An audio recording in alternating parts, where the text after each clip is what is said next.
আর call দিতে হবে না, চলে আসছি। তুমি চলে আসছো? আমি তোমার জন্য ওয়েট করতেছিলাম কখন তুমি আসবে। আমি কিন্তু আপনার উপর একটা কারণে খুব রেগে আছি। জানেন কেন? কেন বলো তো? আমি তো এমন কিছু করিনি এখনো যে তুমি আমার উপর রাগ করবে। আপনাকে আমি বলেছিলাম বিয়েটা পেছাতে, কিন্তু আপনি কি করলেন? আবারও বিয়েটা এই মাসে ঠিক করেছেন। না না না না, আমি তো কিছু বলিনি।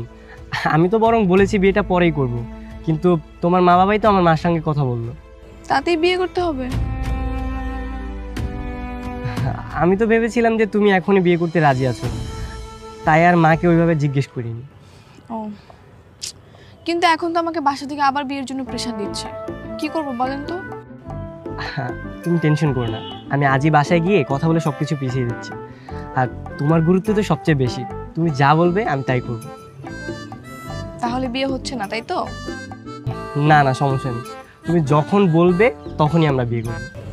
ঠিক আছে, থ্যাংক ইউ আপনাকে। আচ্ছা, একটা প্রশ্ন করি। হ্যাঁ করেন। তুমি এখন বিয়ে করতে চাচ্ছ না কেন? কোনো সমস্যা? না, তেমন তো কোনো সমস্যা না। আসলে আমি একটু টাইম নিতে চাচ্ছি আর কি, এই জন্য। বেশি দিন তো না, সামনের 5 মাস হলেই হবে। আচ্ছা ঠিক আছে, কোনো সমস্যা নেই। আচ্ছা, আমি তাহলে উঠি। ওকে, বাই।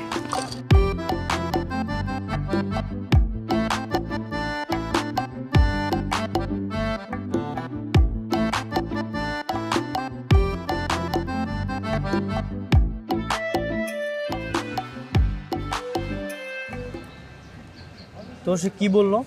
কি আর বলবে, বললো 6 মাস পরে বিয়ে। দেখো ফারিয়া, আমার কিন্তু এসব ভালো লাগতেছে না। ভালো লাগতেছে না মানে? কি বলতে চাও তুমি? তুমি তাকে রিজেক্ট করে দাও, তাকে তুমি বলো তোমার বয়ফ্রেন্ড আছে, তুমি এই বিয়ে করতে পারবে না।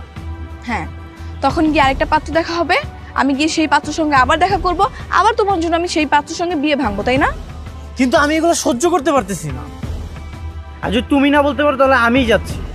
এই, এত বেশি বোঝো কেন তুমি? তুমি যদি আমার জায়গায় থাকতো তাহলে তুমি বুঝতে আমি কি ফেস করতেছি। আমি তোমার জন্য সবকিছু করতেছি আর তুমি শুধু নিজের স্বার্থ দেখতেছো, তাই না? তো আমি কি করব?